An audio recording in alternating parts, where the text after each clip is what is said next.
Baik, selamat malam teman-teman. Assalamualaikum warahmatullahi wabarakatuh.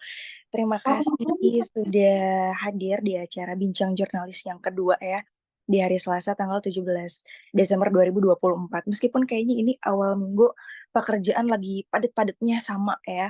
Tadi juga tiba aktivitasnya padat banget, tapi excited karena hari ini kita bakal ngobrol sama jurnalis yang luar biasa yang pastinya akan memberikan banyak informasi yang menarik dan bermanfaat untuk kita, teman-teman.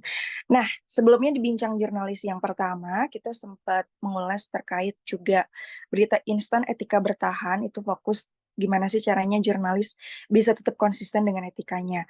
Nah, di sesi kedua ini kita membahas lebih dalam lagi nih, teman-teman, terkait independensi media di tengah tekanan politik dan bisnis ya. Mengingat dari zaman dulu sampai sekarang tuh kayaknya selalu menjadi hal yang begitu fundamental begitu ya terkait independensi media ini gitu dan banyak pro kontranya kemudian juga banyak hal-hal yang ada di dalamnya yang menjadi diskusi yang tidak berkesudahan. Nah, yang sekarang akan kita bahas adalah sebetulnya gimana sih peran media di zaman now gitu, khususnya juga dari kacamata Mas Joko Haryadi nih sebagai pemimpin dari Bandung Bergerak dan pendiri juga. Nanti kita bakal kupas lebih lanjut. Sebelumnya Tiu bakal bacakan dari CV beliau. Jadi Mas Joko ini sudah berkecimpung di dunia jurnalistik sejak tahun 2007 ya teman-teman ya. Beliau ini pertama kali menjadi jurnalis di Reporter Harian Umum Pikiran Rakyat dari 2007 sampai 2020. Wah, lumayan lama ya, 13 tahun. Kemudian juga pada Maret 2021 nih beliau menjadi pemimpin redaksi Bandung Bergerak ID. Nah, di Oktober 2023, beliau menjadi editor Indonesia Global Investigative Journalism Network ya. Kemudian pendidikan beliau di tahun 2006 sebagai sarjana sastra Prancis Universitas Gadjah Mada. Berikutnya juga di tahun 2017 menjadi Master of Art in Journalism di Ateneo de Manila University. Nah, penghargaan jurnalistik yang pernah beliau dapatkan ini di tahun 2018 adalah Elizabeth O'Neill Journalism Award dari Kementerian Luar Negeri Australia.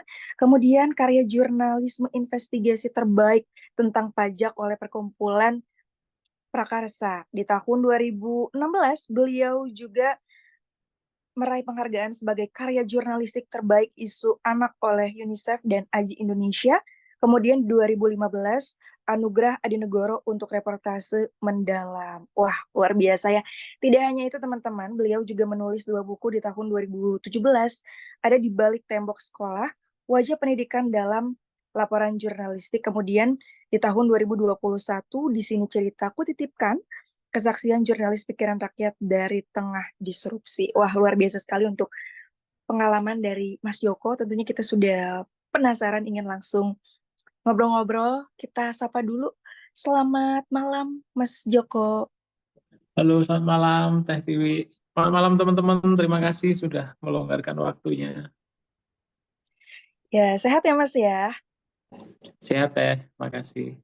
Siap. Ini terima kasih juga Mas Joko di tengah kesibukannya sudah menyempatkan waktu untuk ngobrol-ngobrol nih terkait independensi media di tengah tekanan politik dan bisnis. Nah, kita langsung aja ingin bertanya nih Mas terkait independensi media ini dari kacamata Mas Joko nih dari dulu ya sudah 20 hampir 20 tahun ini menjadi jurnalis. Apa sih yang nampak dan terlihat gitu independensi ini? Apakah dari dulu itu independensi terjaga dengan baik atau makin ke sini sebenarnya independensi wartawan itu semakin dipertaruhkan nih Mas? Ya, em, sebenarnya ini ya tiap zaman punya tantangannya masing-masing ya Teh. Tapi em, media itu punya tanggung jawab untuk menjadi independen itu memang salah satu tanggung jawab media tuh. Eh, Dia harus menjadi independen dan itu setiap setiap masa, setiap periode tertentu di setiap lokasi tertentu berbeda itu punya tantangannya masing-masing gitu ya. Zaman tapi godaan yang konstan mungkin ada dua hal ya. Yang pertama itu godaan kekuasaan. Yang kedua tentu godaan komersial ya, ekonomi ya dari sisi apa dari sisi kekuasaan dan dari sisi ekonomi. Kira-kira itu dua kekuatan besar yang selalu menarik media untuk keluar dari independensinya. Aku menyiapkan presentasi dikit nggak apa-apa, aku presentasi dulu aja deh, biar enak ya. Silakan Nanti, Mas, boleh. nanti aku cepat aja ya supaya ini presentasi sebenarnya nggak tidak dibuat untuk menjelaskan tentang independensi secara khusus ya, tapi justru presentasi ini tentang kenapa media itu harus independen. Nah, nanti baru kita ngobrol ya tantangannya gimana. Saya pengen meyakinkan dulu teman-teman pentingnya media itu apa gitu ya. Jadi biar kita apa eh, relate lah ya ngomongin soal bahwa bahwa media itu harus independen gitu ya. Ini sorry sorry berarti kita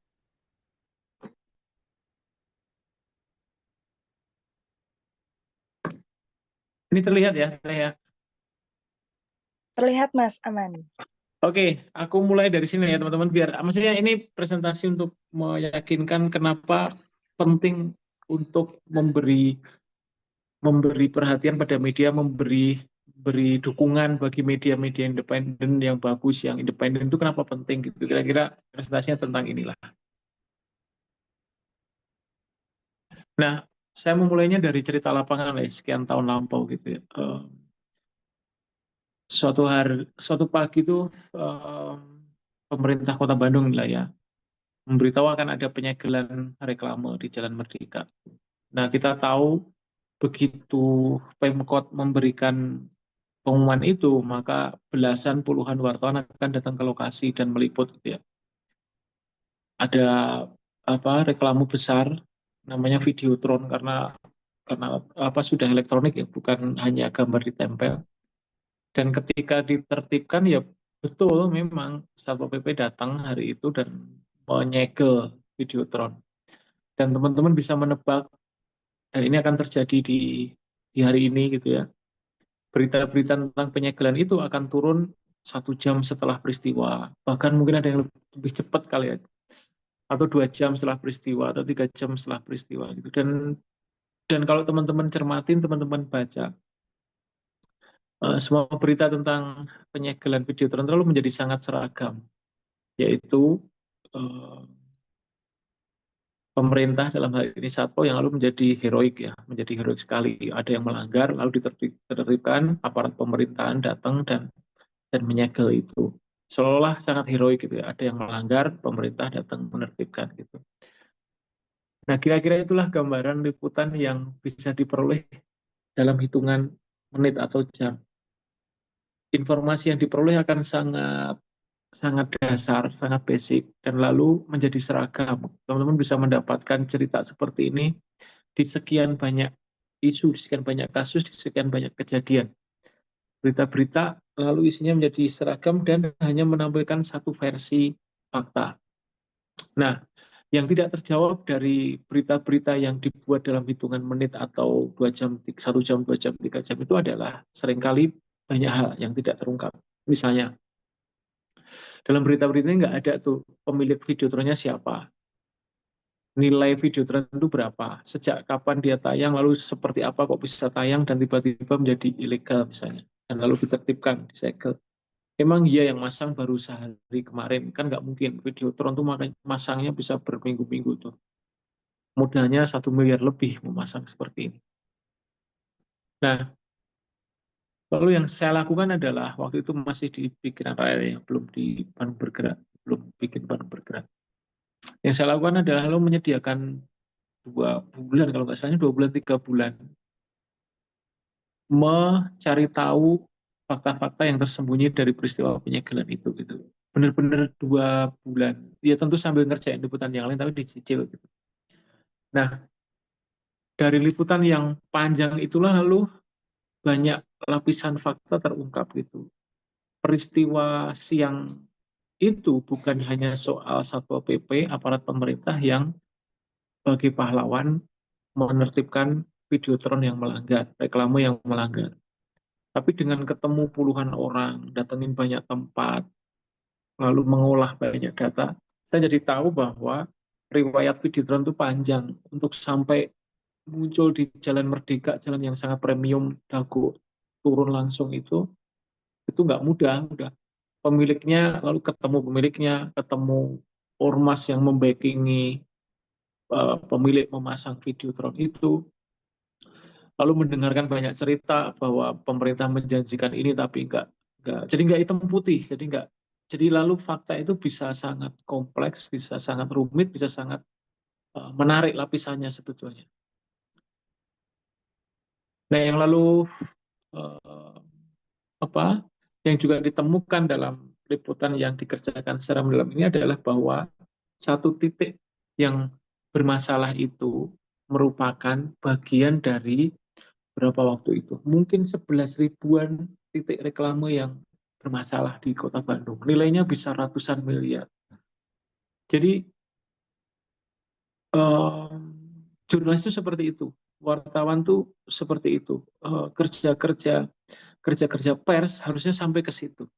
Mengabarkan bahwa pada hari ini Satpol PP menertibkan, ya itu dikerjakan gitu ya. Boleh, tapi jangan lupa juga untuk menaruh waktu dan memberi prioritas pada kerja yang panjang, menelisik di balik penertiban itu ada sekian banyak lapisan fakta yang perlu untuk diungkap, yang penting buat publik gitu. Publik juga harus ngerti siapa pemilik reklame itu dan bagaimana bisa video translate 1 miliar itu tiba-tiba disebut ilegal dan disegel. Cerita kedua, kalau kita datang ke sekolah-sekolah, mungkin masih sampai hari ini gitu ya. Di sekitar sekolah baik SD, SMP, SMA, yang saya datengin hanya SMP dan SMA. Itu teman-teman akan mendapati banyak sekali mendapati toko-toko kelontong ya kan yang jual kebutuhan harian. Tapi yang segera khas dari toko-toko kelontong itu adalah reklame di atasnya. Dan teman-teman bisa menebak reklame itu pasti adalah reklame rokok ya kan. Di toko-toko lihat aja di SMP, SMA, toko-toko kelontongnya itu pasti ada banyak sekali pernak-pernik rokok, perusahaan rokok. Termasuk juga etalase yang dijual eceran sehingga bisa dibeli oleh anak-anak sekolah. Nah, mulanya itu dianggap biasa, tapi begitu menelisik ini lebih panjang lagi. 4 bulan kalau nggak salah. 4 bulan, 5 bulan itu datangin. Eh, jadi seolah-olah biasa bahwa di mulanya itu biasa bahwa ada sekolah, ada warung kelontong, di atasnya ada reklame rokok dan sebagainya itu seolah-olah biasa karena kita menemukan setiap hari. Tapi justru dalam hal-hal yang kita anggap biasa, yang seolah nggak ada persoalan itulah jurnalis itu harus harus jeli itu, harus bisa mencari pola, harus bisa mengungkap fakta yang dibaliknya gitu. Bahwa ada warung kelontong di sekitar sekolah, bahwa dia jualan kebutuhan harian, ya. Tapi ternyata ada fakta bahwa dia lalu menjual rokok dan sebagainya, dan ketika melakukan liputan selama 4 bulan, 5 bulan, menemui banyak orang. Lalu tahulah saya itu dan saya bisa menulis akhirnya dalam 5 liputan yang berseri tayang tiap hari waktu itu di halaman pertama koran Pikiran Rakyat bahwa di balik semua hal yang kita anggap biasa tentang warung-warung di sekolah itu ada uang di sana gitu. Yang saya temukan adalah lalu perusahaan-perusahaan rokok itu saling berebut warung kelontong itu. Jadi dulu-duluan dan menang-menangan membujuk gitu. Karena satu warung kelontong biasanya hanya akan memajang satu spanduk rokok. Dan untuk memajang itu ternyata, nah barulah ketahuan, perusahaan-perusahaan itu lalu membayar pemilik warung. Jadi rebutan tinggi-tinggian membayar, ada yang membayar 1 juta untuk 1 tahun. Perjanjian itu dengan perjanjian, perjanjiannya harus memasang banner, harus menjual rokok dan sebagainya. Ada yang 1,5 juta untuk 1 tahun. Jadi ada pertarungan duit di situ. Dan kalikan aja berapa sekolah di Bandung, berapa toko kelontong di Bandung, jumlahnya aku hampir yakin itu juga ratusan miliar perputaran uang. Atau mungkin lebih ya uang. Uang rokok besar, Pak. Nah, yang mau aku ceritakan adalah itulah tugas jurnalis itu. Itulah cara jurnalis bercerita itu sampai begitu, sampai ke situ. Menuliskan informasi ya, menuliskan fakta yang terjadi ya, tapi lalu juga dituntut untuk menelisik apa di balik kejadian hari ini, apa di balik fakta hari ini yang seolah-olah sederhana, seolah-olah sederhana. Ada reklame di atas jalan dan ditertibkan, seolah-olah biasa, normal. Ada warung-warung di sekitar sekolah yang menjual rokok, itu seolah yang nggak ada persoalan. Tapi ternyata kalau ditelisik, itu ternyata ada kepentingan publik yang banyak, ada kerugian warga yang sedemikian besar, dan itu harus diungkap dan itu harus diceritakan. Nah, kerja jurnalistik itu memberi kita cara untuk sampai ke cerita-cerita seperti itu. Nah, ini teman-teman tahu lah ya, cerita jurnalistik disebut reportase, lalu caranya yang memang melaporkan fakta dan peristiwa terjadi. Jurnalistik itu urusannya dengan fakta, tidak berurusan dengan cerita. Misalnya, Teh Tiwi di sini kan mahir bercerita ya, fiksi. Nah, beda, sama-sama cerita tapi beda. Ceritanya jurnalisme itu cerita yang betul-betul terjadi. Cerita yang memang semacam rekonstruksi kejadian. Cerita yang memang menyajikan apa yang betul-betul ada di lapangan gitu. Tidak bermain dengan imajinasi, tidak bermain dengan pendapat atau opini. Ini caranya, 3 cara disiplin, mungkin udah disinggung lah ya di obrolan yang pertama gitu. Tapi kira-kira ini 3 cara. Lalu kan pertanyaannya, oke, jurnalis itu menceritakan fakta, tapi fakta atau peristiwa itu yang mana? Gimana caranya? Ya ini, untuk menceritakan fakta atau peristiwa itu seorang jurnalis harus mewawancarai narasumber, harus datang ke lapangan, harus mengolah data. Nah, itu disebut dengan disiplin verifikasi. Dan persis itulah yang saya lakukan ketika menulis tentang ini dan menulis tentang ini. Tentang ini.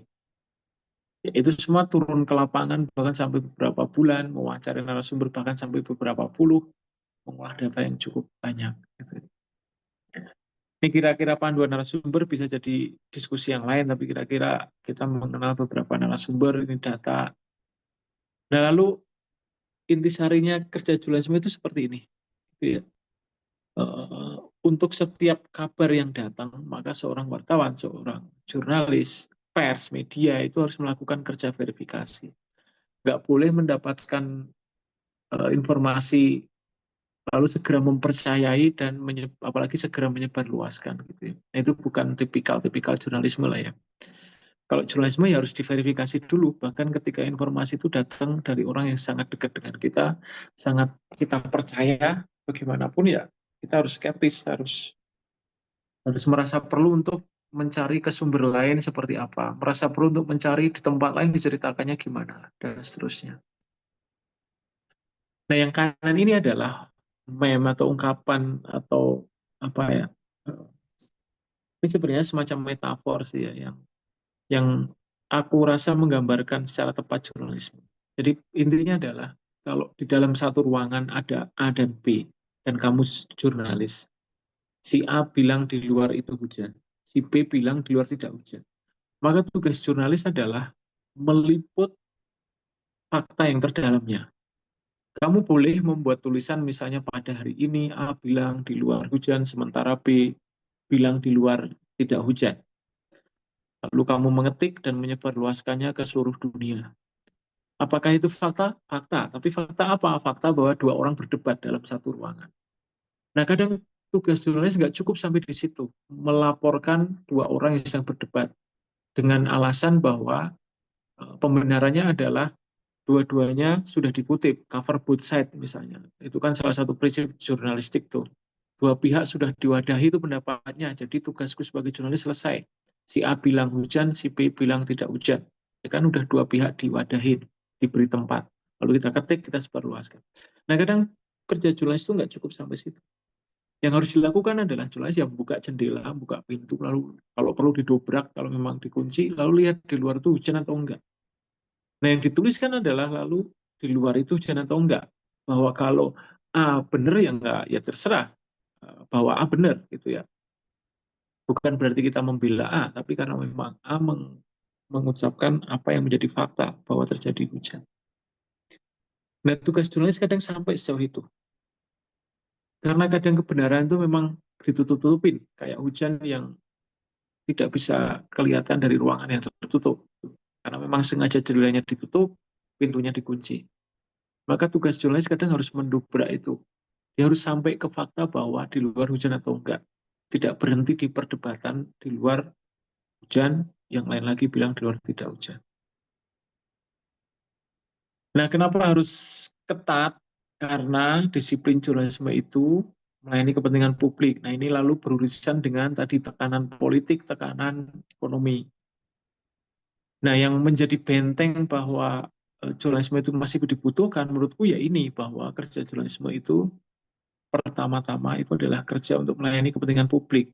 Bahwa media ada pemiliknya, bahwa media itu juga mendatangkan iklan dan sebagainya, iya. Tapi dalam setiap kerjanya yang segera dipikirkan adalah kepentingan publiknya di mana. Pertama-tama itu.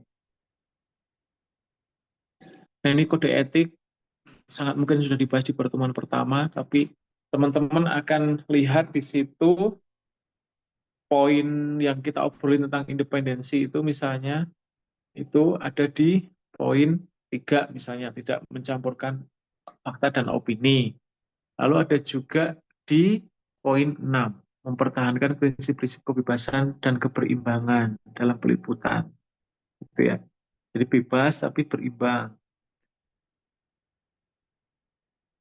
Nah, ini beberapa sorotan dari kode etik jurnalistik karena jurnalis itu profesi dan profesi itu punya kode etik. Dan kira-kira ada macam-macam kode etik, ada kode etik Dewan Pers, ada kode etik PWI. Kalau aku karena di AJI, Aliansi Jurnalis Independen, juga punya kode etik sendiri.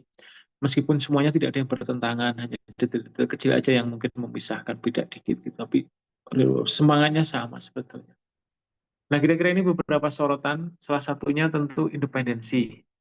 Di luar yang lain ada menolak suap, ada memberi tempat bagi mereka yang tidak mampu bersuara. Jurnalis itu punya punya tanggung jawab itu, memberi tempat bagi kelompok-kelompok yang yang tidak punya cukup akses untuk menyuarakan diri mereka gitu.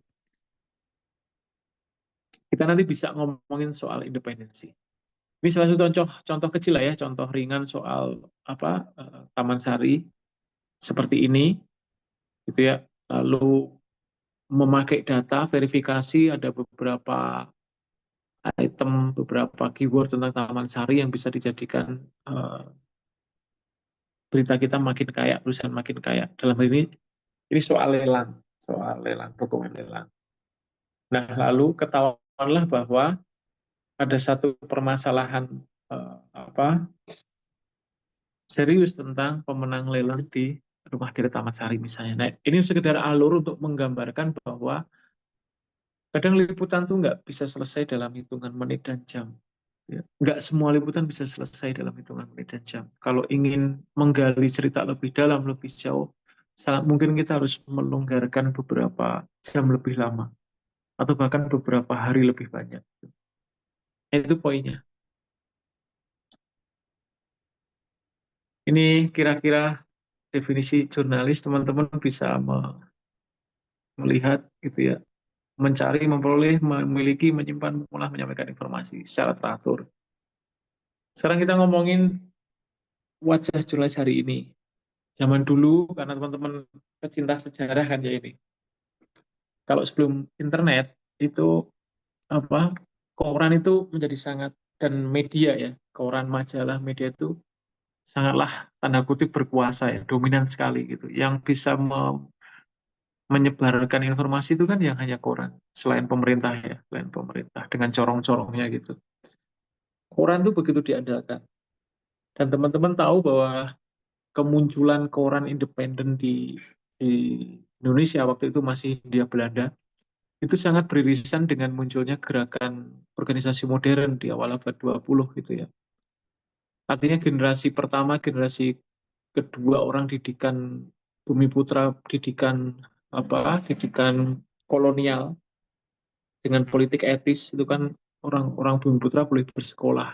anak-anak Bumi Putra. Yang tentu yang bisa mengakses ya anak-anak camat, anak-anak pejabat lah ya. Tapi lalu muncul generasi terdidik pertama, kedua, yang ini di awal abad 20, yang lalu tahu cara lain untuk merebut kemerdekaan. Kalau bukan hanya dengan senjata gitu ya, bukan hanya dengan perang fisik, tapi mereka tahu setidaknya dua cara baru untuk merebut kemerdekaan sendiri. Yang pertama adalah membuat organisasi modern, maka lahirlah Syarikat Islam, Budi Utomo, dan yang lain-lain. Lalu yang kedua adalah dengan kerja pers, menyebarkan informasi. Nah itulah lalu teman-teman bisa menandai beberapa apa eh, media yang sangat berpengaruh gitu ya.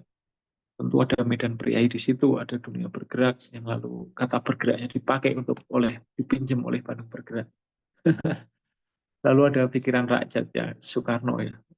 Nah ini em, koran pers waktu itu bisa menjadi sangat demikian kuat karena eh, kaum intelektual muda generasi pertama di Belanda sadar betul bahwa pers, koran itu memungkinkan ide di dalam kepala satu orang atau dua orang atau satu organisasi itu dibaca oleh ribuan orang dengan ditulis, dicetak dengan harga yang terjangkau lalu disebarluaskan. Nah itulah dan itu bertahan lama gitu ya. Pers menjadi menjadi acuan untuk informasi dan bahkan menjadi rujukan utama dalam percakapan dan pengambilan keputusan. Maka tidak heran jika pers lalu juga jurnalis itu jadi penentu utama opini publik. Kalau pers bilang pemerintah baik-baik saja ya banyak orang mungkin akan terpapar ide itu. Tapi kalau pers kritis dan bilang bahwa pemerintah ini bermasalah, ya akan banyak orang yang terpapar ide itu. Itulah opini publik. Pers memiliki kemampuan untuk itu. Nah, ini judul banget angkanya 2022, adalah yang 2024. Um, nah, pertarungannya berubah ketika lalu ada internet dan lalu ada media sosial, ya kan? Ringkasnya adalah seperti ini. Kalau dulu orang di Lembang ada longsor, orang di luar Lembang itu akan mengetahui kabar itu kalau sudah ada wartawan datang ke lokasi, menulis, dan lalu dicetak dalam koran dan diedarkan sangat mungkin keesokan harinya. Kalau longsornya sekarang, orang di luar itu baru tahu besok pagi karena koran datang pagi. Tapi sekarang kalau ada longsor di Lembang, yang pertama mengabarkan sangat mungkin bukan wartawan karena dia butuh waktu buat datang dan sebagainya.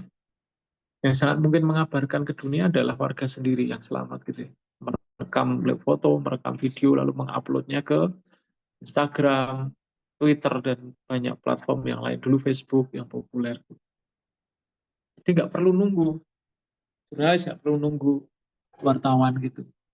Nah itu yang terjadi. Artinya orang punya kemampuan untuk mengumpulkan informasi dan menyebarkan. Yang dulu hanya dimiliki oleh pers, hanya dimiliki oleh jurnalis. Sekarang semua orang punya kemampuan itu. Nah, lalu yang terjadi berikutnya adalah karena orang itu punya kemampuan untuk mengumpulkan informasi dan menyebarluaskannya, mengolah juga gitu ya dengan berbagai macam aplikasi sekarang. Ya lalu setiap orang individu itu jadi penentu opini publik. Orang satu orang sekarang punya 10 juta pengikut, 15 juta pengikut. Koran dulu misalnya yang punya 200 pegawai, 500 pegawai itu paling dibaca 100.000 orang. Kali dua, kali tiga misalnya. Itu butuh kerja 500 orang, 700 orang. Sekarang satu orang punya 20 juta pengikut.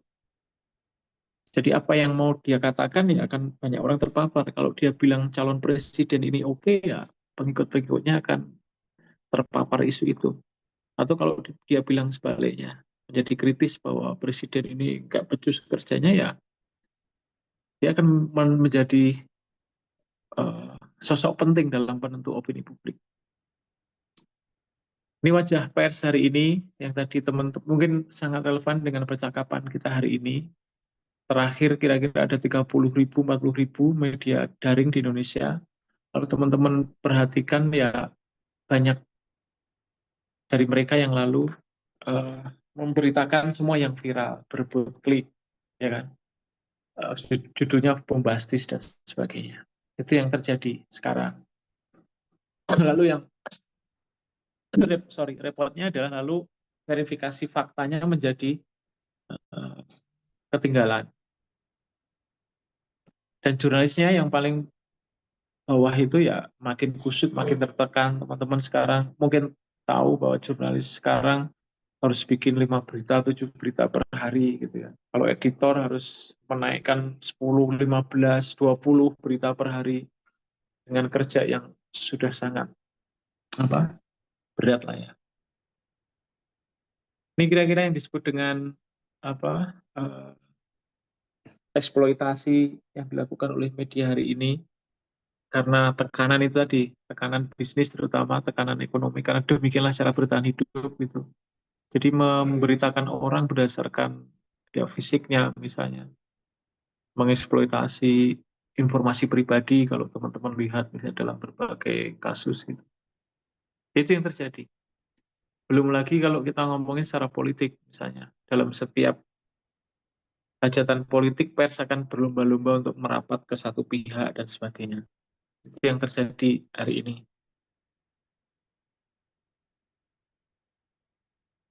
Pemilu 2014 ya kalau nggak salah itu potret yang sangat keras antara atau media yang betul-betul berhadapan-hadapan menjadi dua kubu gitu ya. 2014 ya kayaknya 2014 ya. Pilpres itu benar-benar berhadapan-hadapan dan itu pengulangan dari beberapa kasus yang terjadi sebelumnya di level lokal juga ada.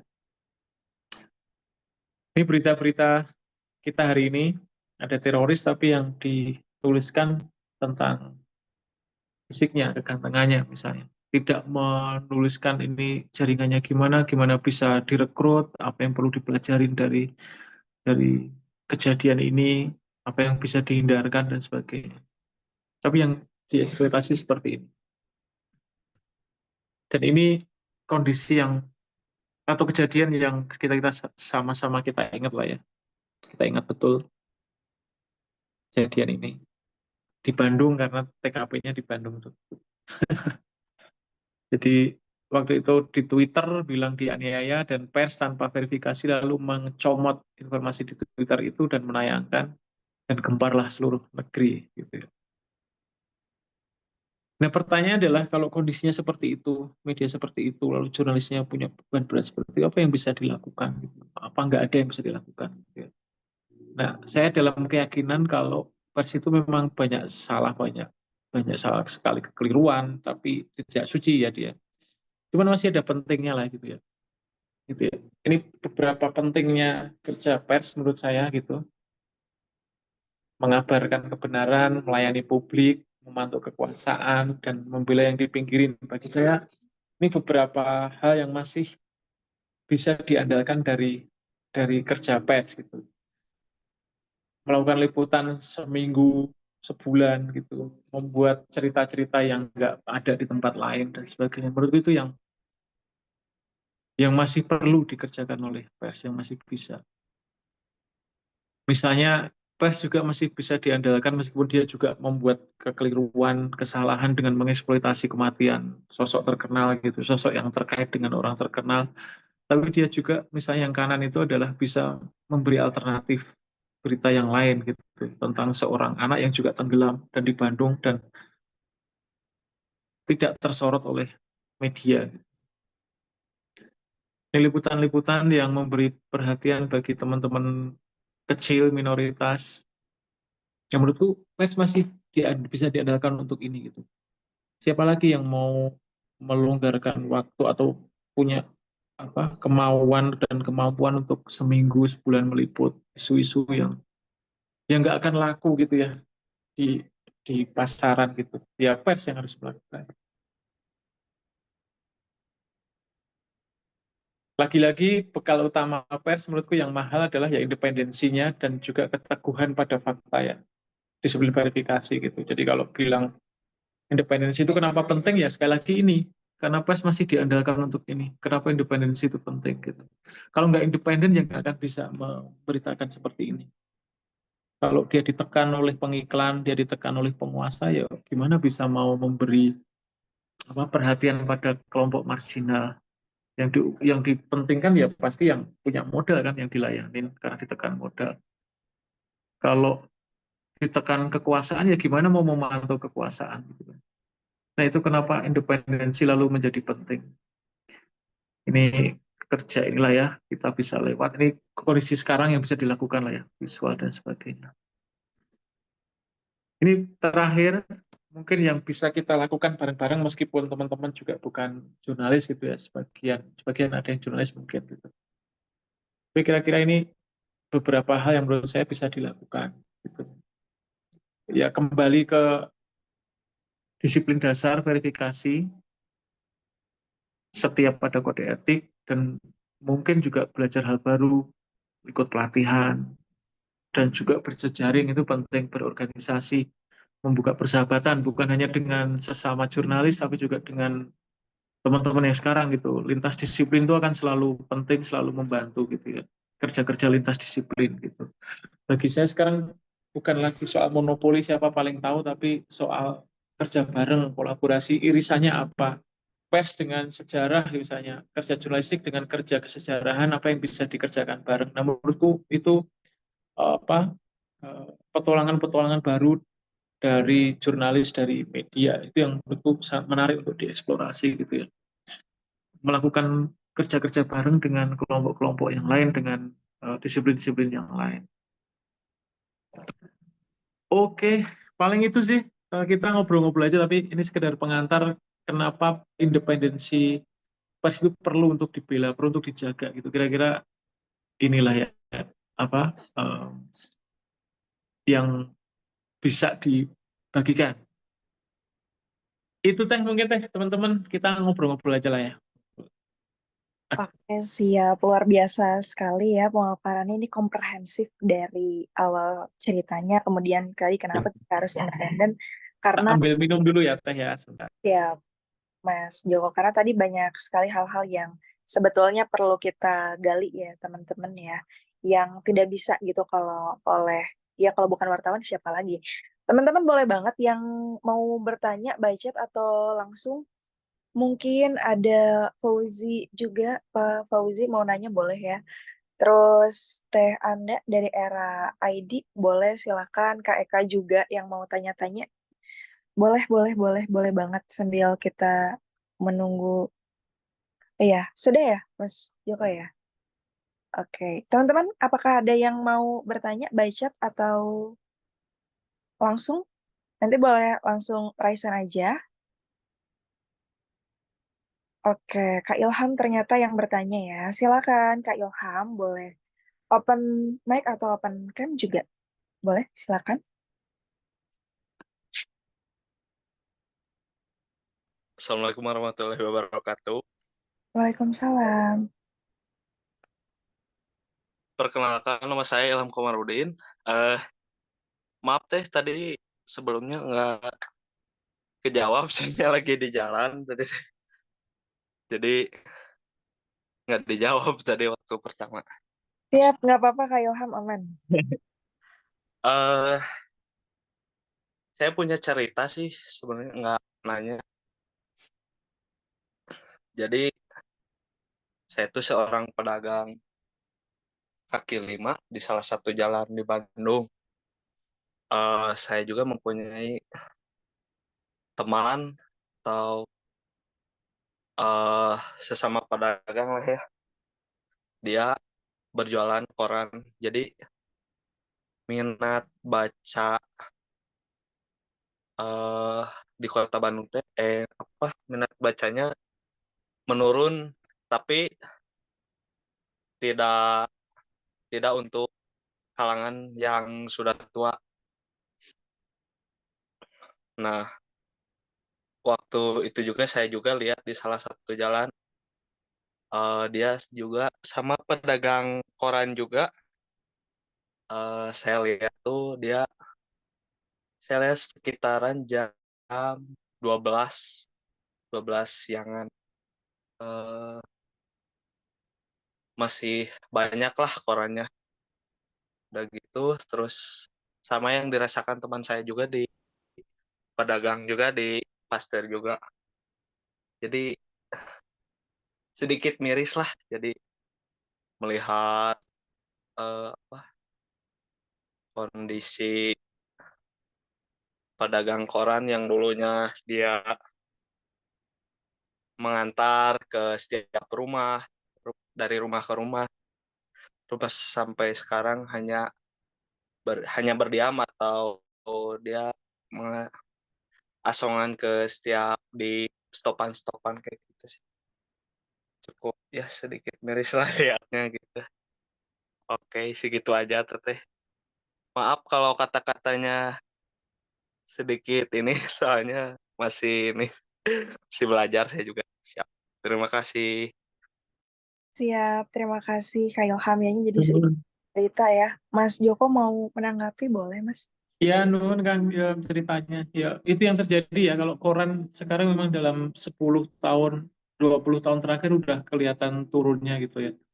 Ada banyak alasan sih, tapi yang paling memukul tentu adalah temuan internet ya. Ketika internet datang, ditambah dengan orang sudah pegang HP sendiri, pegang gawai sendiri, ya praktis semua berita sebenarnya bisa, semua informasi bisa diperoleh dengan genggaman tangan gawai itu ya. Itu yang pertama. Jadi ada teknologi baru yang menggantikan koran cetak gitulah, atau kertas cetak gitu ya. Ada teknologi yang lebih praktis, yang lebih membuat orang nyaman. Bahkan terlalu nyaman kalau menurut saya. Yang kedua tentu adalah karena faktor ekonomis juga itu. Apa eh, harga kertas itu terus melambung, harga tinta terus melambung. Eh, Ditambah lagi kalau kita mencetak koran itu artinya kan harus ada yang mengantar tuh.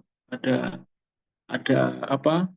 Ada mobil-mobil yang mengantar, nanti terus ada agen, ada loper dan seterusnya gitu. Dan itu biaya semua gitu. Jadi menjadi semakin kurang realistis untuk mengusahakan koran di zaman yang sekarang. Plus pembaca koran ya tinggal orang yang saat ini berusia 45 ke atas paling ya. Aku sanksi orang di bawah 40 tahun itu punya pengalaman membaca koran yang atau cukup untuk bernostalgia dan membeli koran gitu ya. Paling karena tugas, paling karena ya, anak-anak SD SMP juga beli koran untuk bikin kerajinan sekarang gitu, kerajinan tangan gitu. Sepertinya ya memang udah mungkin udah waktunya ya kali ya, udah waktunya ya. Koran itu tinggal menunggu waktunya saja. Dan itu terjadi gitu. Itu terjadi. Sama kayak mungkin mirip dengan wartel, dengan warung telepon yang dulu ada menjamur di setiap sudut. Sekarang karena telepon itu di genggaman ya udah udah ini aja, hilang aja. Warnet misalnya meskipun masih ada satu dua, tapi sekarang orang dulu menjamur banget. Sekarang dengan semua yang ada di tangan ya udah menjadi tidak relevan itu, menjadi kurang bisa memenuhi tuntutan zaman. Aku pikir itu ya sulit, kalau saya sendiri sulit membayangkan masa jaya koran, majalah dan yang cetak itu akan kembali seperti tahun 2000-an, 90-an, 80-an kayak gitu. Mungkin mirip CD juga ya, CD yang udah ya sekarang udah habis juga dengan streaming, semua di streaming lewat internet gitu ya. Perubahan lah itu, perubahan zaman lah, perubahan zaman. Ya tentu ada plus minusnya masing-masing tentu gitu. Kayak dulu waktu masih awal-awal kerja di pikiran rakyat, saya selalu seneng, bukan seneng sih ya, eh, penasaran lah jam-jam 11, jam 12, jam 1 di pikiran rakyat yang Soekarno-Hatta yang terbakar tahun berapa, terbakar gitu. Itu kan dulu pencetakannya di situ, jadi melihat mesin yang besar bekerja gitu, dari kepala jurnalis, ide dari kepala jurnalis ke editor, lalu dituangkan ke tulisan, di print di koran, itu kayaknya asik. Terus jam 1 subuh kendaraan-kendaraan box itu udah antre untuk mengantar sampai ke Pangandaran, sampai ke Tasikmalaya, ke Sukabumi, Cianjur, ke Cirebon, Indramayu gitu. Itu jam 1 udah pada berkumpul ya itu ada masanya sendiri. Itu dulu jaya banget koran, majalah. Ya sekarang semua ada di genggaman lah ya. Jadi ya itu tadi lah ya. Zaman terus bergerak dan sangat mungkin ada yang ditinggalkan tapi ada yang baru yang muncul dengan segala lagi-lagi dengan segala plus minus. Itu sih Kang Nuhun sudah membagikan di depan rumah juga masih sering bukan masih sering setiap hari juga masih ada bapak-bapak yang dengan sepeda nganterin koran-koran ke rumah-rumah. Masih sampai hari ini nggak tahu sampai kapan. Gitu Kang Teh. Oke, begitu ya Kak Ilham. Sudah aman ya Kak Ilham ya untuk Ya, jawab. aman. Cukup, Kak. Makasih. Siap, terima kasih Kak Ilham. Berikutnya ada pertanyaan via chat. Nih Mas Joko kita bacakan ya dari era.id ini ke Anda mau bertanya bagaimana menghadapi kendala saat jurnalis tidak bisa mendapatkan konfirmasi dikarenakan narasumber pilih-pilih media, di mana akan mempengaruhi produksi berita yang ingin akurat. Bagaimana nih Mas Joko?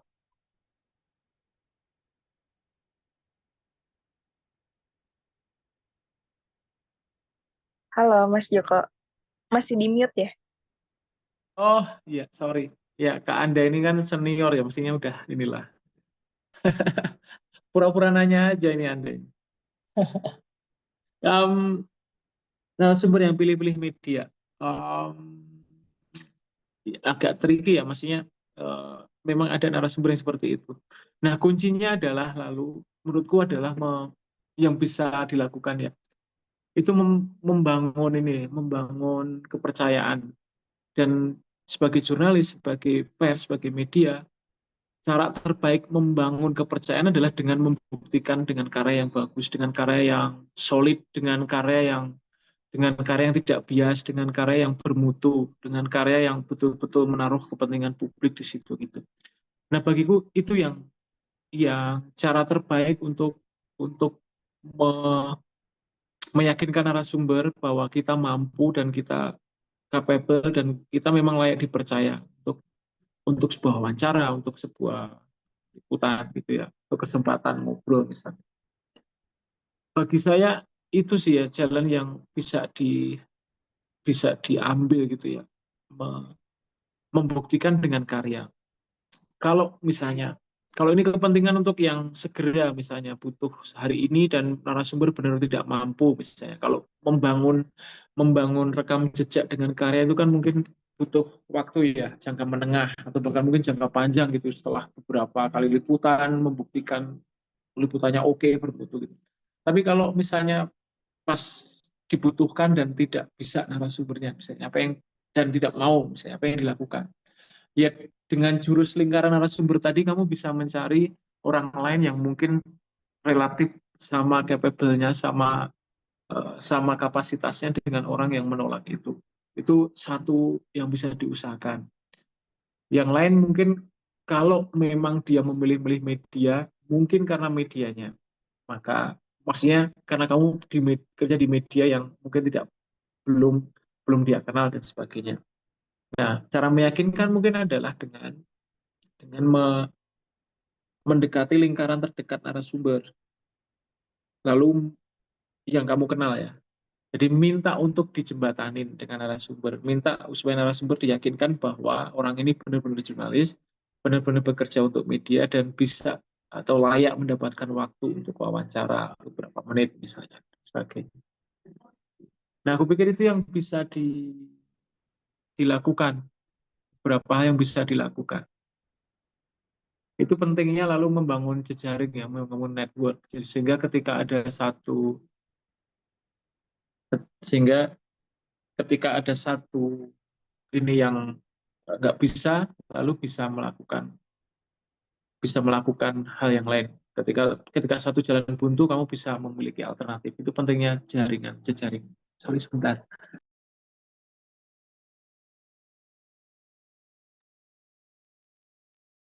Oke, begitu ya Kak Anda. Siap, sudah terjawab sepertinya.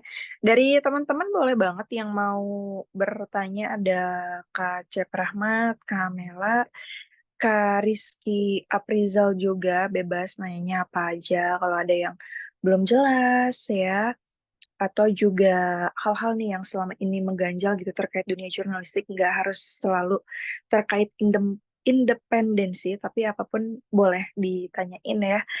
Kalau mau bertanya boleh, ada Kak Dira, Kak Budi, Kak Dedah, Kak Eka. Silakan ya, nanti bisa raise hand atau by chat juga boleh.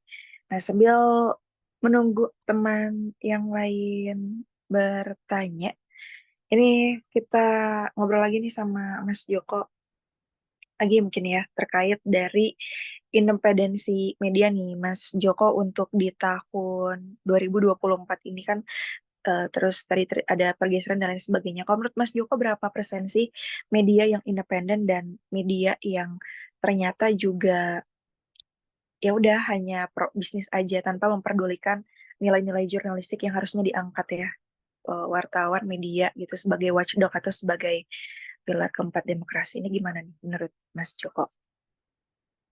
Ya, aku nggak bisa menjawab berapa persen, tapi itu kan tantangan sehari-hari media ya, bukan hanya di tahun politik. Tahun politik tantangannya menjadi semakin besar gitu. Karena pasti calon-calon akan mendekati media dan sebagainya. Meskipun sekarang media udah kalah jauh dibandingkan influencer ya, kayaknya calon-calon udah mendekati influencer, lebih lebih yakin dengan influencer gitu ya, dengan pengikut yang banyak dan juga dengan pengaruh yang besar di media sosial gitu ya. Eh, tapi poinnya adalah ketika eh, apa pilkada, tahun politik atau bukan politik, tantangan independensi media itu akan selalu ada itu ya.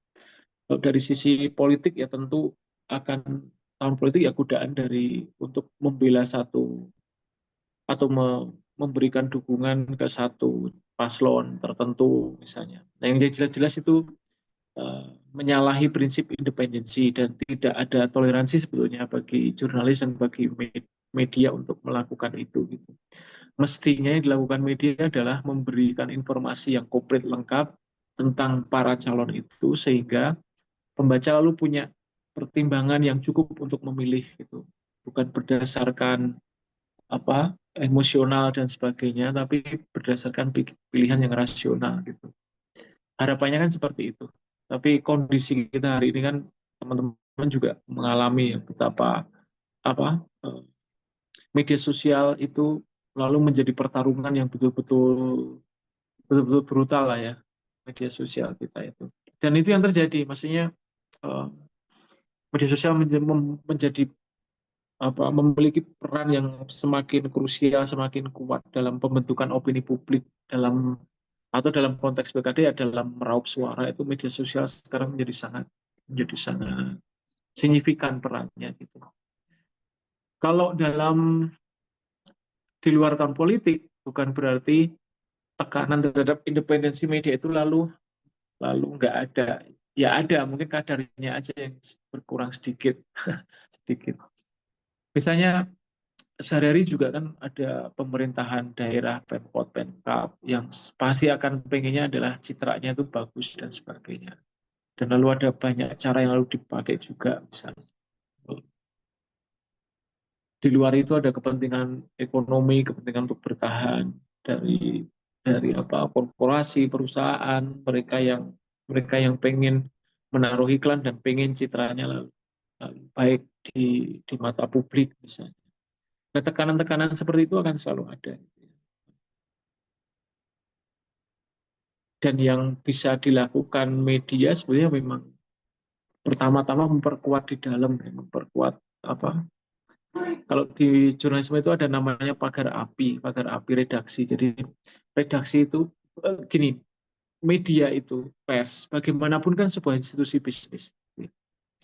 Mayoritas media kita kan berlindung di bawah badan hukum PT. Artinya dia institusi bisnis, harus bertahan hidup, harus menggaji wartawannya, harus memberi kehidupan yang layak bagi para pegawainya dan seterusnya. Nah, tapi pada saat bersamaan, yang namanya media punya tanggung jawab besar itu tadi, melayani kepentingan publik yang sering nggak main-main taruhannya gitu. Nah, lalu dikenallah apa yang disebut di media itu dengan pagar api, firewall, antara redaksi dengan lini, terutama lini bisnis, lini komersialnya, dan juga tentu lini-lini politik ya, karena beberapa orang media, pejabat media juga terlibat juga dalam dalam urusan politik praktis pada kenyataannya. Nah, firewall itulah yang harus disepakati bareng, dirumuskan terus-menerus dan dipraktekkan karena tantangannya beneran tiap hari. Hari ini reporter datang ke redaksi dengan berita yang apa? Yang memberitakan kebobrokan misalnya satu politisi, misalnya satu parpol yang ternyata dekat dengan pemilik medianya misalnya. Besok reporternya datang dengan sidak di supermarket yang menemukan boraks. Sementara supermarket itu adalah salah satu pengiklan paling besar di media lokal tersebut misalnya. Lalu orang bisnis atau direktur bisnisnya nelpon orang pemretnya, redaksinya, minta supaya di take down, nggak jadi ditayangin. Kalau ditayangin, kita akan takut iklan mereka dicabut dan sebagainya. Terus gimana menggaji karyawan dan sebagainya. Jadi itu pertarungan-pertarungan keseharian gitu ya, pertarungan yang apa? Yang akan terus dialami oleh media, dihadapi oleh media. Sekali lagi kuncinya internal yang dikuatin terus menerus, nggak bisa sekali sekali rapat, sekali workshop selesai gitu, enggak. Pertarungan kode etik, pertarungan independensi kan termasuk kode etik ya, dalam dalam poin kode etik. Pertarungan mempraktekkan kode etik itu pertarungan keseharian. Maka penguatan kapasitas internal organisasi medianya itu juga harus terus dilakukan, enggak setahun sekali terus diperkuat kapasitasnya, enggak akan sanggup mengejar apa godaan-godaan yang datang tiap hari tiap minggu gitu. Menurutku itu sih teh yang bisa dilakukan gitu. Siap, Mas. Luar biasa ya jawabannya ya. Ini berikutnya kita bacakan pertanyaan via chat. Ada Kak Aldira Alfiadi. Halo Kak, oh saya sangat tertarik dengan bahasan hari ini. Tapi saya mau tanya Kak, saya kan bukan orang yang sudah mengenal lama ranah jurnalistik ini. Dan dari tadi saya hanya mendengar tantangan jurnalis dari masa ke masa. Jadi saya ingin tahu lebih dalam saja mengenai poin apa yang bisa menjadi hal yang menarik untuk masa depan jurnalistik atau mungkin solusi dari tantangan-tantangan yang sudah disebutkan tersebut. Silakan. Oke, masa depan ya, apa yang menarik dari masa depan jurnalistik ya. Menurutku kalau teman-teman perhatikan semakin banyak jurusan jurnalistik yang tutup atau berkurang mahasiswanya di Indonesia, itu harus diakui itu. Banyak fakultas komunikasi, Vkom dan sebagainya itu semakin kesulitan mencari mahasiswa yang berminat ke jurnalistik. Yang lebih laku adalah kehumasan atau bidang-bidang yang lain dari komunikasi, tapi yang jelas bukan jurnalistik. Hanya sedikit universitas yang lalu memiliki memiliki mahasiswa yang stabil dan atau bahkan terus bertambah, misalnya itu sangat sedikit banget.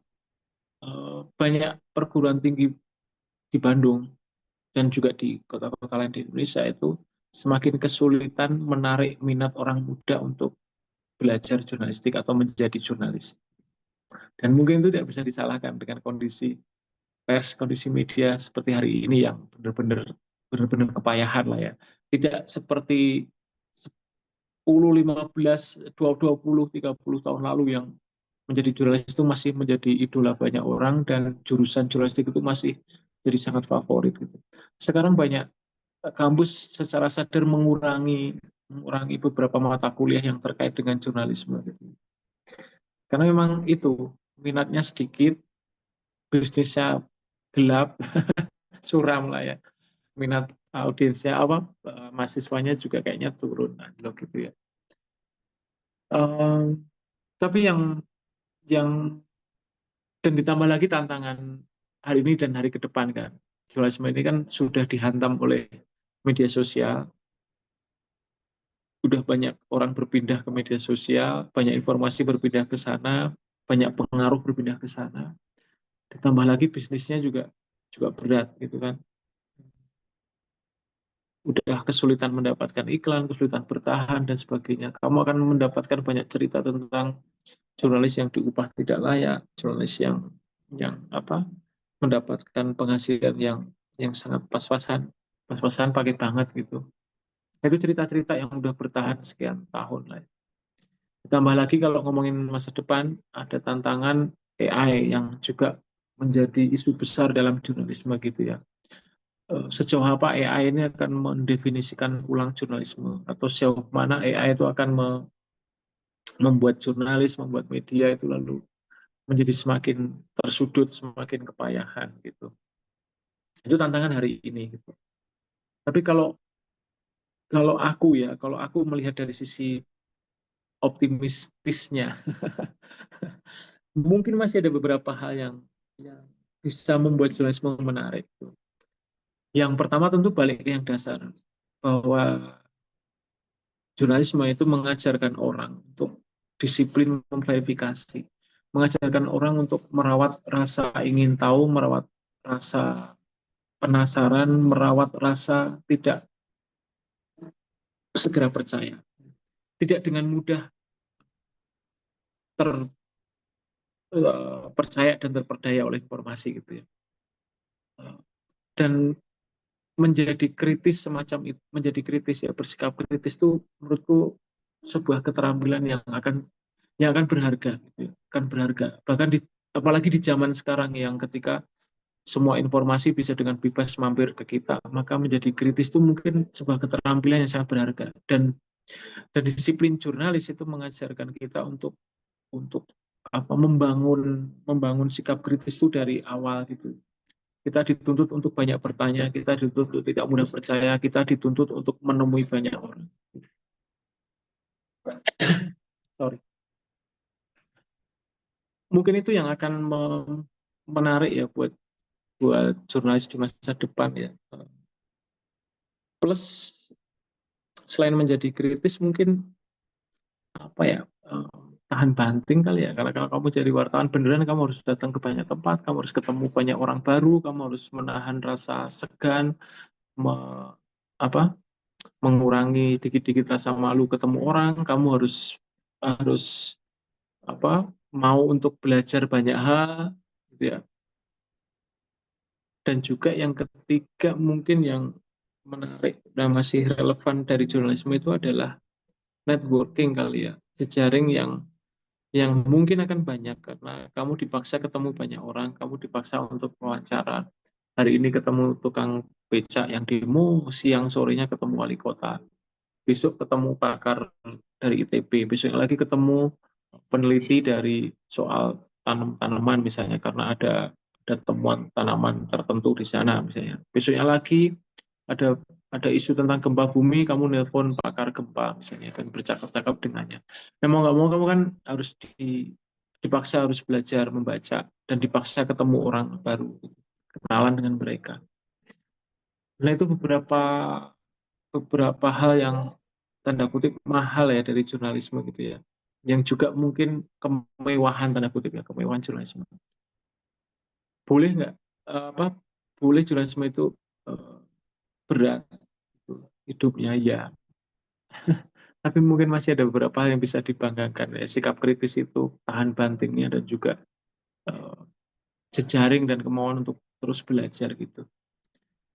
Mungkin disiplin-disiplin itu akan membantu kita dan mungkin juga seperti dialami oleh banyak teman saya, disiplin-disiplin yang kualitas-kualitas pribadi yang kuat itu yang akan membawa mereka ke perjalanan berikutnya yang oleh teman-teman saya banyak itu bukan menjadi jurnalis tapi lalu menjadi posisi-posisi yang lain, ada yang ngajar, ada yang menjadi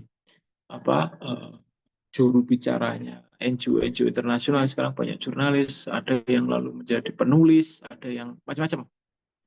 Nah, tapi disiplin ada juga yang terjebak masih menjadi jurnalis kayak saya, ya kan? Nah, tapi poinnya adalah mungkin disiplin menjadi jurnalis itu eh, membentuk pribadi yang ya bisa lah ya, bisa membentuk pribadi yang unik, yang kuat, tapi sekaligus juga yang yang moga-moga tahan banting ya di dunia yang seperti sekarang. Itu sih mungkin ya ngomongin soal jurnalisme ya.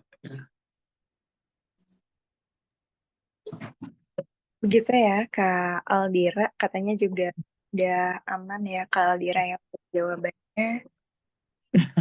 Tetap cerah. Aku nggak yakin juga akan cerah sih. Dan maksud gini, aku nggak mau menjanjikan dunia jurnalisme itu serba serba menyenangkan, serba cerah. Enggak.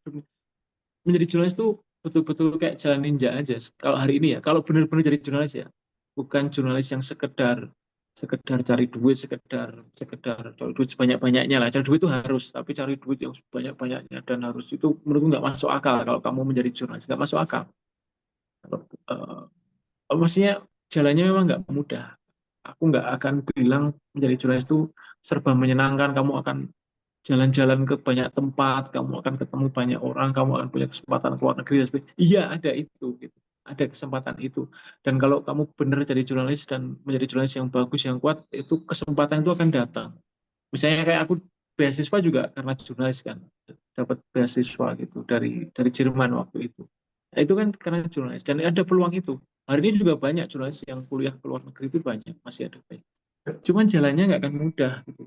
Jalannya nggak akan mudah, jalannya nggak akan mulus gitu. Maksudnya kamu harus betul-betul kerja keras, kamu harus betul-betul menekuni disiplin jurnalisme yang memang keras itu, ketemu banyak orang, datang ke banyak tempat, harus apa eh, melakukan liputan-liputan yang kadang sensitif isunya dan harus belajar banyak karena kamu mungkin lulusan komunikasi tapi kamu harus wawancara dengan pakar kehutanan gimana caranya misalnya. Nah kayak gitu hal yang nggak mudah yang jalannya nggak mudah tapi menurutku ada banyak peluang yang bisa teman-teman ambil dalam dunia jurnalisme.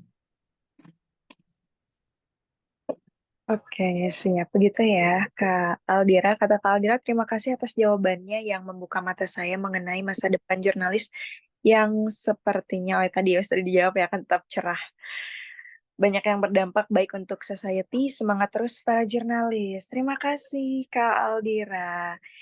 Berikutnya, teman-teman, apakah ada yang masih mau bertanya? Kalau ada, boleh satu lagi ya sebelum kita tutup, karena sekarang waktu menunjukkan sudah pukul 9:30 malam lewat. Tapi tadi Kak Cep Rahmat sempat raisan, apakah jadi mau bertanya, Kak? Izin bertanya, Kak. Oh, Kak Budi ya, silakan Kak Budi. Ya. Baik, terima kasih. Assalamualaikum warahmatullahi wabarakatuh. Selamat malam. Perkenalkan, nama saya Budi Hidayah, mahasiswa program studi komunikasi dan penyiaran Islam Universitas Islam Alihya Kuningan. Kebetulan saya keterwakilan mahasiswa dari penyandang disabilitas sensorik netra. Bapak, Ibu, kakak semuanya. Ini sangat menarik terkait dengan pembahasan memang kendala menjadi seorang jurnalis, gitu kan. Terus peluang-peluang ke depan seorang jurnalis gitu. Cuman saya suka apa ya, suka menganalisis gitu terhadap kondisi jurnalis sekarang yang tadi disampaikan oleh Bapak ya mungkin salah satunya masa depannya kalau emang tok di jurnalis itu ya agak agak sedikit suram mungkin ya. Itu makanya terjadinya banyak para jurnalis itu yang seharusnya independen, ya akhirnya tidak independen kan gitu ya. Nah ini terjadi di dunia jurnalis. Cuman apalagi terkait dengan momentum-momentum pilkada, kadang-kadang membentuk opini untuk ke masyarakat yang kadang-kadang tidak tidak sesuai gitu, hanya sesuai dengan kebutuhan eh, si apa para politisi gitu kan untuk pencitraan untuk mendorong untuk masyarakat tuh memilih atau kepada terhadap pasangan tertentu. Nah ini sebagai saya selaku mahasiswa komunikasi sebenarnya langkah-langkah seperti apa sih Pak eh, untuk kita itu bisa menjadi jurnalis yang tetap bisa mengangkat kode etik, bisa independen, dan untuk penghidupan pun berdampak gitu. Mungkin itu pertanyaannya. Terima kasih. Assalamualaikum warahmatullahi wabarakatuh. Terima kasih Kak Budi untuk pertanyaannya. Sebenarnya nggak ada jurus pastinya ya, tapi mungkin yang sharing lah ya, berbagi pengalaman yang apa yang saya temuin, yang saya lakukan, yang saya rasakan, dan juga saya tahu ceritanya dari teman-teman. Yang pertama mungkin krusial harus dimulai adalah dengan meyakini bahwa jurnalisme bermutu itu masih penting dan masih berguna bagi publik. Itu dulu yang pertama tuh. Kalau kita udah merasa jurnalisme itu udah nggak berguna, nggak ada penting-pentingnya, nggak relevan lagi, udah selesai. Ngapain kita nyemplung ke dunia yang nggak kita yakinin uh, berguna dan mengubah, bisa masih bisa mengubah keadaan, masih bisa berdampak bagi publik dan sebagainya. Kalau sudah berhenti meyakini itu, ya menurutku nggak ada cara lain selain keluar dari dunia jurnalistik gitu ya. Tapi yang pertama dilakukan ya mempercayai itu, bahwa jurnalisme itu masih ada pentingnya. Itu yang pertama. Lalu yang kedua adalah ya tanggung jawabnya ke pribadi dulu. Artinya kalau masih percaya bahwa jurnalisme itu penting, ya kita mengusahakan diri kita menjadi jurnalis yang berkualitas, yang bermutu. Maka berlatih menulis, berlatih, syukur-syukur juga berlatih foto, video, atau cara bercerita yang lain dengan podcast, dengan audio, dengan apapun gitu. Begitu memilih menjadi, masih pengen menjadi jurnalis, ya memang harus memaksa diri untuk belajar terus gitu, meningkatkan kapasitas. Itu yang harus pertama dituntut. Sebelum menuntut orang lain, sebelum menuntut media, sebelum menuntut pemerintah, sebelum menuntut peraturan, sebelum menuntut keadaan, menuntut Tuhan mungkin. Nasib kok kayak gini. Tapi perbaikin dulu atau beri bekal yang cukup bagi teman-teman gitu ya. Kalau kalau mau nulis ya sekalian jadilah penulis yang baik. Kalau memang pengen jadi fotografer ya jangan tanggung-tanggung, jadilah fotografer yang baik. Belajar, baca bukunya, belajar dari orang yang lebih tahu. Lalu yang ketiga adalah carilah, uh, mesti gini, bisa nggak kita melakukan semuanya itu sendirian? Bisa, tapi mungkin sehari, 2 hari, seminggu, 2 minggu, sebulan mungkin, 2 bulan kamu bisa melakukan, memperjuangkan idealisme, mau berjuang apapun dan sebagainya. Tapi kalau mau bertarung dalam jangka menengah, jangka panjang, maka kita butuh teman, kita butuh lingkungan, kita butuh support system, kita butuh ekosistem bahkan. Maka carilah itu, carilah teman yang satu visi, carilah organisasi yang bisa mewadahi kesenanganmu, hobimu, bakatmu. Gitu. Carilah teman-teman yang bisa mengkritikmu, bisa memperbaiki tulisanmu.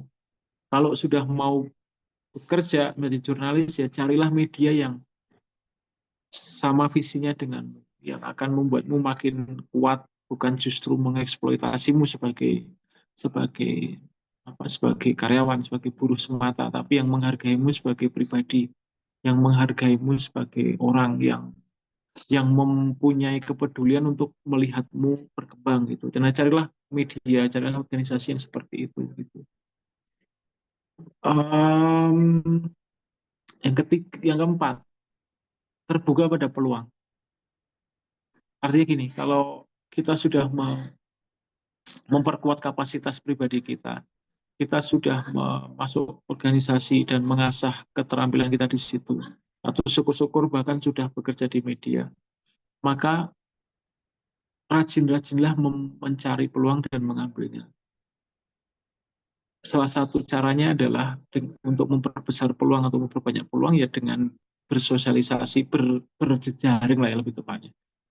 Berjejaring, kenal dengan orang-orang yang strategis gitu. Nah, pentingnya apa? Pentingnya adalah akan banyak peluang-peluang baru yang muncul bagi, selain sekedar tanda kutip ya, selain sebagai jurnalis.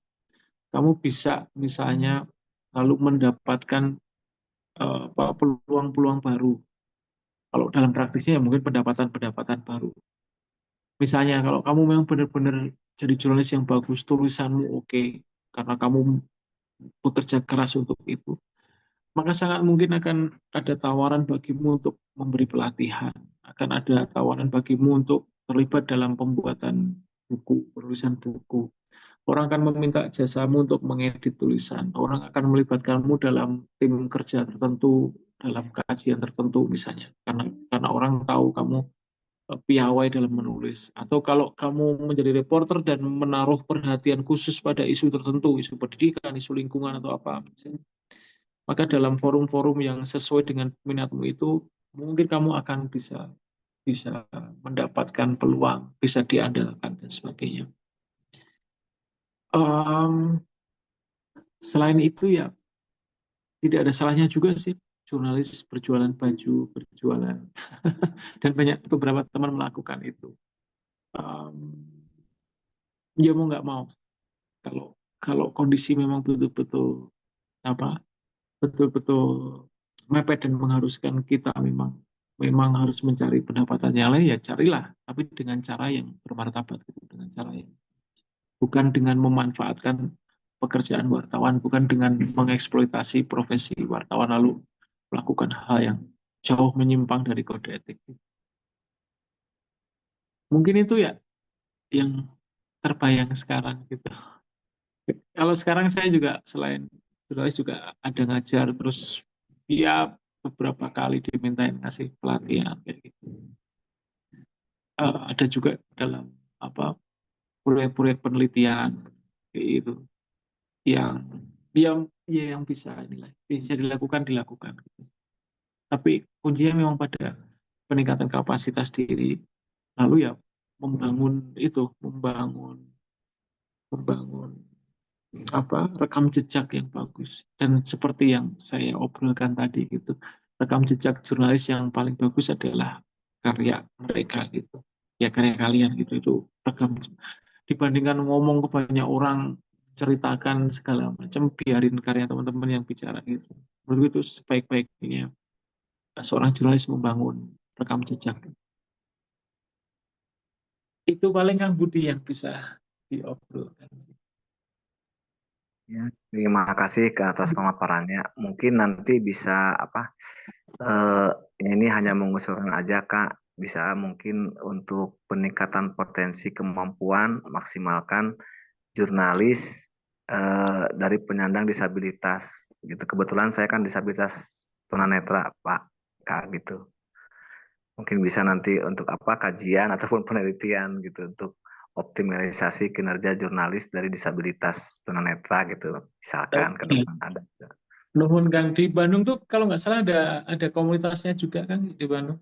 Di mana eh, pernah teman-teman bikin website juga tuh didampingin teman jurnalis ya kalau nggak salah. Nama Hmm, websitenya apa yang aku lupa. Ada di ya. Bandung.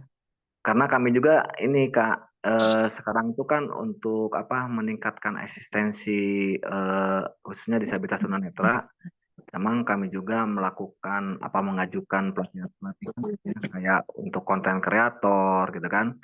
Ya banyak lah khususnya ya di Kabupaten Kuningan teman-teman tunanetra tapi kita memaksimalkan gitu kemampuan sumber daya manusia tentang cara edit video gitu kan membuat konten gitu dan alhamdulillah saya melakukan itu gitu kan untuk teman-teman tunanetra untuk menaikkan eksistensi ya salah satunya kita mendorong untuk disabilitas tunanetra bisa berkreat menjadi konten kreator gitu maksudnya Kak.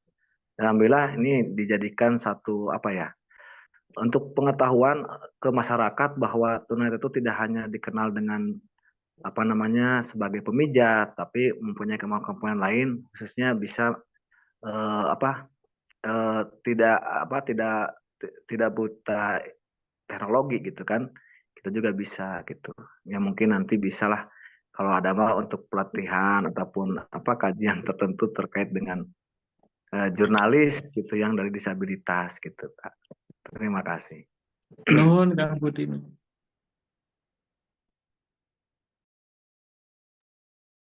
Siap, terima kasih Kak Budi Hidayah ya. Oke, teman-teman. Berikutnya Kak Cep Rahmat, apa ada yang mau disampaikan tadi sempat mau berbicara atau bagaimana Kak Cep Rahmat? Atau gak jadi nih, Kak? Siap. Oke, kayaknya nggak jadi ya, Kak Cep ya. Baik, teman-teman, karena sekarang sudah pukul 21.45. Iya, halo, mau bertanya? Tidak cukup aja. Oke, Baik. Di- Oke, baik teman-teman. Ya, luar biasa sekali. Tadi cukup komprehensif kita membahas terkait independensi media. Harapannya mudah-mudahan ya, tadi kalau kata Mas Joko juga ini menjadi hal yang penting.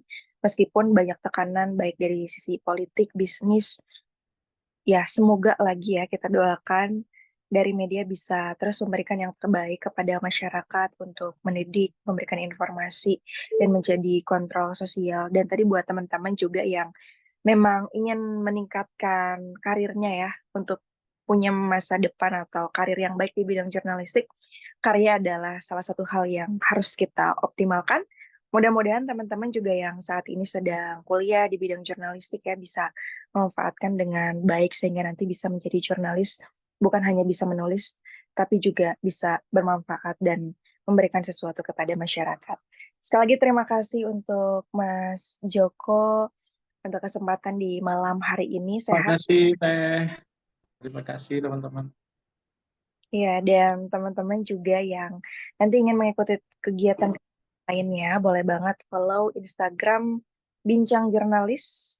Buat update-annya nanti kita ada grup juga ya, teman-teman. Sekali lagi terima kasih, selamat malam, dan kita foto bersama terlebih dahulu ya dengan teman-teman yang masih ada di room Zoom. Boleh banget ya, teman-teman, buat open kameranya. Kita foto dulu, baik, 1, 2, 3. Boleh sekali ya, teman-teman ya. Oke, kita foto. Oke. Terima kasih teman-teman yang sudah bergabung di malam hari ini. Selamat beristirahat, selamat malam, dan pokoknya tetap semangat, tetap bahagia, dan jangan pernah lupa untuk terus bertemu dan menjadi versi terbaik diri kita. Dewi Kasavela pamit, Mas Joko juga pamit. Selamat malam, selamat beristirahat. Bye-bye. Selamat. Selamat malam. Terima Terima kasih kasih banyak Kak ya. Joko. Terima kasih, teman-teman. Ya, terima kasih. Terima kasih, selamat malam semuanya.